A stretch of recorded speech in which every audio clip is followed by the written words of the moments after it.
باشوف إن هو أهم محرك للسوق المصري هو صاحب المحل والميكانيكي والصنايعي. يعني الحل مش فلوس، الحل في ان انت محتاج ان الناس تفهم اكتر. في مشكلة عندنا في حتة الموروثات والأفكار القديمة والمعتقدات القديمة، إن المنتج لازم يكون بشكل معين، بشكل لزوجة معين، بريحة معينة. المنتج محتاج يبقى أجرأ في حتة التسويق، محتاج يبقى أسرع في حتة إن هو يواكب التطور في الباكجينج والتقفيل والوصفات الجديدة اللي بتنزل كل سنة. إن في براندات معينة باسمها براند 2 3 بخلفية أجنبية يعني. دي المنتجات الكويسة، وأي ما دون ذلك وحش. جندي الخفي زي ما بنقول كده، التاجر يقدر يقوم بدور حلقة الوصل ما بين المصنع والميكانيكي.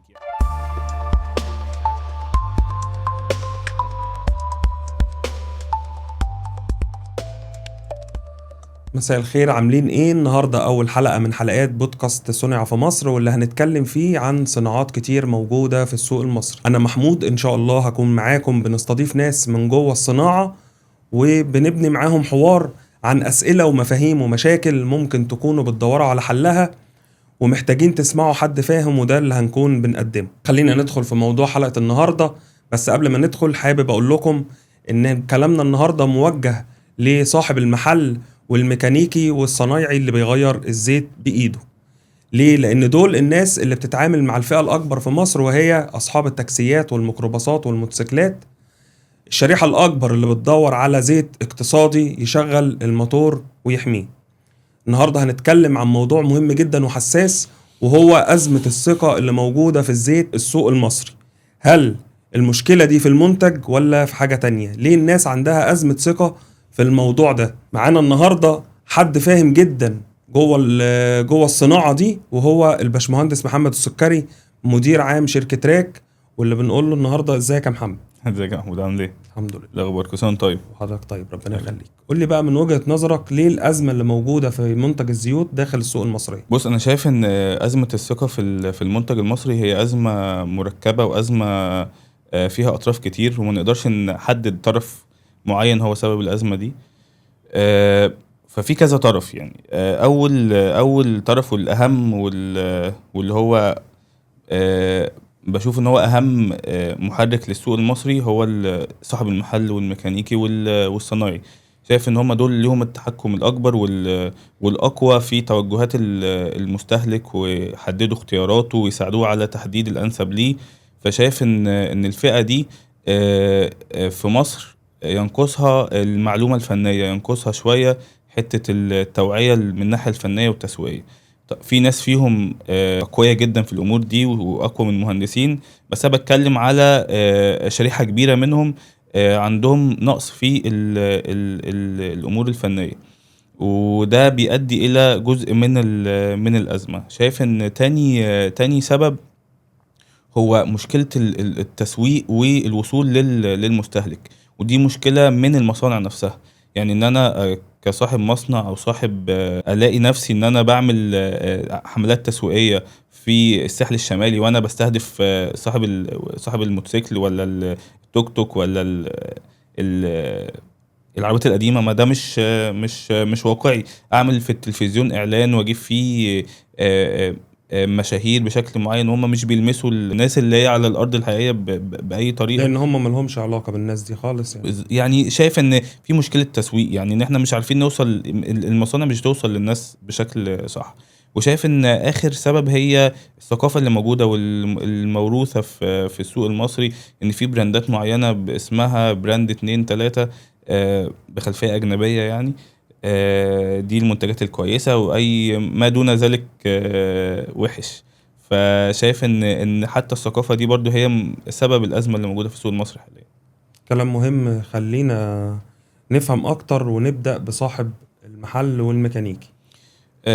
زي ما قلت لك يا محمود، أنا شايف إن صاحب المحل والميكانيكي هم أهم عنصر في المنظومة، وشايف إن هم لو العنصر ده حصل فيه تطور، وحصل فيه تثقيف، يعني بقوا عندهم معلومة فنية، زيادة في المعلومات، السوق كله شكله هيتغير. يعني شايف ان توجهات السوق هتتغير، توجهات الزبون نفسه هيتغير. هو هيعرف يقنع زبونه بشكل احسن بمنتجات بديلة، يقدر يوفر له اقتصاديا، يقدر يوجد له منتجات تبقى أنسب للمعدة بتاعته. فشايف إن صاحب المحل والميكانيكي فعلا هم أهم فئة في المنظومة دي. بتفق معاك جدا في الموضوع دوت، بس معنى كلامك ان قرار الميكانيكي وصاحب المحل هو اللي بيحرك كل حاجة. بالظبط، قرار الميكانيكي هو اللي بيحرك. تعالى نتكلم على اكزامبل كده بسيط، وممكن تطبقه على نفسك او على اي حد تعرفه. اي حد تلاقيه بيغير زيت بيقول لك انا رايح هسيب عربيتي عند فلان الفلاني، الورشه الفلانيه او المركز الفلاني عشان يغيروا لي زيت. فهو انا كزبون او مستهلك نائي مش ما بعرفش يعني غالبا مش ببقى عارف انا بتحط ايه في عربيتي غير لما بيديني العبوه الفاضيه. لكن هو اللي بيختار لي الزيت الانسب. انا بقول له حط لي زيت يمشي 10000 5000 كيلو 3000 كيلو، هو اللي بيختار. فانا بثق في الصنايعي بتاعي. فلو هو ينقصه معلومه، الثقه دي مش هتبقى في محلها. او ممكن هو بدون قصد يديني منتج مش مناسب ليا، او يديني منتج كان ممكن يوفر لي بمنتج تاني فلوس بدفعها بدل ما ادفع فلوس اكتر يعني. فشايف ان هم المحرك الرئيسي. بس برضو في حاجة انا عايز ادرس او اتكلم فيها، هي ان اصحاب المحلات والميكانيكية برضو مش اغلبهم. في مشكلة عندنا في حتة الموروثات والافكار القديمة والمعتقدات القديمة، ان المنتج لازم يكون بشكل معين، بشكل لزوجة معين، بريحة معينة. شايف ان دي كلها برضو افكار قديمة، ودي مؤثرة على الفئة دي في مساعدتها لتحديد وتوجيه المنتجات الانسب للمستهلك المصري. معنى كلامك ان هم بيدوروا على الريحة واللون، وده الموروث من الميكانيكي، وصاحب المحل هو اللي بيقول لهم الكلام ده. بالظبط. وده مش هو مش عيب فيهم يعني. انا مش عيب عند الميكانيكي. هو من 50 سنة لقى ان هو والده اللي كان صاحب الورشة بيحط منتج مثلا على منتج اسمه موبيل ديلفك، ده تقيل وغامق وشكله معين. فهو متعود على المنتج ده والشكل ده. فشايف ان ده الانسب. مثلا تعاون كوفاكت من 20 30 سنة بيحطوه. لكن المشكلة ان احنا خلاص العربيات اتطورت، المواتير اتطورت، التكنولوجيا نفسها اتطورت في المعدات. فبقى في احتياجات مختلفة عن ان انا الزيت يكون تقيل بس او بريحة معينة يعني. طيب بما انك اتكلمت عن الميكانيكي وصاحب المحل، عايزينك تكلمنا باستفاضة شوية عن المنتج المصري نفسه. مم. ايه اللي ناقصه عشان يرجع لمكانته جوه السوق المصرية؟ والله انا زي ما انا بشوف حاليا، لا في مصانع منزله منتجات محترمه جدا ومنتجات ممتازه يعني، وجودتها عاليه. وانا مش هتكلم في حته الجوده، عشان الجوده احنا متفقين يعني ان هي حاجه يعني هي حاجه مفروضه. لازم يكون المنتج جودته عاليه ومطابق للمواصفات القياسيه سواء المصريه او العالميه. لكن الاهم ان المنتج محتاج يبقى اجرأ في حته التسويق، محتاج يبقى اسرع في حته ان هو يواكب التطور في الباكجينج والتقفيل والمواصفات الجديده اللي بتنزل كل سنه من منظمه الاي بي اي او من هيئه الاي بي اي يعني. شايف ان التطور التكنولوجي لازم نبتدي نواكبه من ناحيه فنيه، ونبتدي نواكب السوق من ناحيه التسويق. ازاي نخاطب المستهلك اللي انا بستهدفه؟ ما ينفعش اخاطب السوق كله يعني. انا لازم اخاطب المستهلك اللي انا عارف ان انا بقدر اوفر له المنتج المناسب ليه من ناحيه فنيه ومن سعر. ف... فشايف ان احنا لازم نهتم بالجرأة والسرعه والتطور، يعني شايف ده مهم جدا.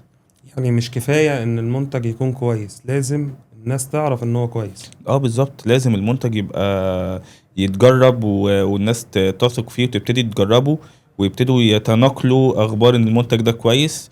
وواحد يقول لواحد ان في منتج جديد نازل كويس وسعره احسن وجودته احسن واداؤه احسن، ويبتدوا يجربوه عشان نقول ان المنتج ده موجود. لكن ان انا عندي منتج موجود على الرف ده مش كفايه. يعني وجوده على الرف مش كافي ان انا اقول ان منتجي موجود في السوق ولا الناس المصري. هتعرف. بالظبط كده. تمام، عايزينك بس تكلمنا اكتر عن موضوع الجودة والتطوير بالنسبة لمنتج الزيوت في السوق المصري. زي ما انا قلت لك ان الجوده مفرغ يعني، ما فيهوش نقاش. في شركات كتير مصريه بتقدم منتج كويس. في بعض من الشركات طبعا موجودة، يعني منتجها كجودة ضعيف وده غصب عنهم لأسباب ممكن نتكلم فيها بعدين. بس شايف إن معظم الشركات المصرية الناشئة اللي بتكبر النهاردة بتقدم منتج محترم جدا يعني. طيب بما انك بقى كلمتنا بصورة واضحة ورسمت لنا صورة كده عن صاحب المحل والميكانيكي مم. وعن المنتج المصري، فهل النهاردة المنتج المصري انت شايف ان هو فعلا مش كويس، ولا في حاجة تانية هي اللي موصلة للناس ان المنتج مش كويس؟ لا المنتج المصري انا زي ما قلت لك كذا مره النهارده، لا المنتج المصري محترم وكتير قوي بيطلعوا منتجات محترمه. احنا ينقصنا بس ان احنا انا كمصنع او كصاحب مصنع اتواجد في المكان وفي الوقت اللي الزبون اللي عايز منتجي ومحتاجه يلاقيني فيه. يعني لازم اكون بخاطب الناس في مكانها. لو انا بخاطب الفئه بتاعت الموتوسيكلات والتوك توك، لازم انزل السوق على الارض وانزل لصاحب المحل والميكانيكي وابتدي اشرح منتجي. لا محتاج ان انا اتواجد ب... ب... بالتسويق صح في السوق المصري. يعني الحل مش فلوس، الحل في ان انت محتاج ان الناس تفهم اكتر، صح كده؟ بالظبط. باشمهندس انت قلت كلام مهم جدا النهارده، بس لو حابب توجه جملة او كلمة او معلومة لكل الاطراف، يعني يا ريت تقولها لنا. احب اقول لصاحب المحل والميكانيكي انت اهم ترس في المنظومه، انت اللي بتحرك السوق كله، وانت اللي تقدر تغشك للسوق وتوجد مساحه للمنتج المصري وللمصانع المصريه. تقدر يعني هو بايده يغير اقتصاد بلد، ان هو يقدر بس يبروموت المنتج المصري، هيكون ليه تاثير كبير يعني كصاحب محل وميكانيكي. وشايف ان وبناء عليه لازم يطلب من المصانع ورش فنيه، وان هم ينزلوا له يتكلموا معاه في امور فنيه عن المنتج المصري، ازاي يشرحه لزبونه، ازاي يشرح للزبون او المستهلك المصري اللي هو بيخدمه المنتج المصري ده عباره عن ايه، اداؤه ايه، المواصفات. وده مهم، ده مهم جدا. تاني حاجة المصانع المصرية لازم تهتم بتثقيف الزبون بتاعها والورشة وصاحب المحل لازم يهتموا بالحتة دي، وزي يسوقوا لهم المنتج بتاعهم وينزلوا لهم على الأرض. وشايف ان في برضو الجندي الخفي زي ما بنقول كده، التاجر يقدر يقوم بدور حلقة الوصل ما بين المصنع والميكانيكي. يعني التاجر هو اللي يقدر ياخد المعلومة الفنية من المصنع ينقلها للمحل والميكانيكي. كلام في الصميم، شكرا لحضرتك انك معانا. شكرا لك يا محمود. ودي كانت أول حلقة من حلقات بودكاست صنع في مصر. لو أنت ميكانيكي أو تاجر أو صاحب محل أو حتى صاحب مصنع، تقدر تشاركنا في الكومنتات وتقول لنا هل الأزمة في المنتج المصري ولا في الطريقة اللي بتتقدم بيها. الحلقة الجاية إن شاء الله هتهم التجار جدا، لأن هنتكلم فيها عن هامش الربح. هل أنت بتكسب ولا بتخسر وأنت مش واخد بالك؟ حلقتنا النهاردة خلصت، أشوفكم على خير.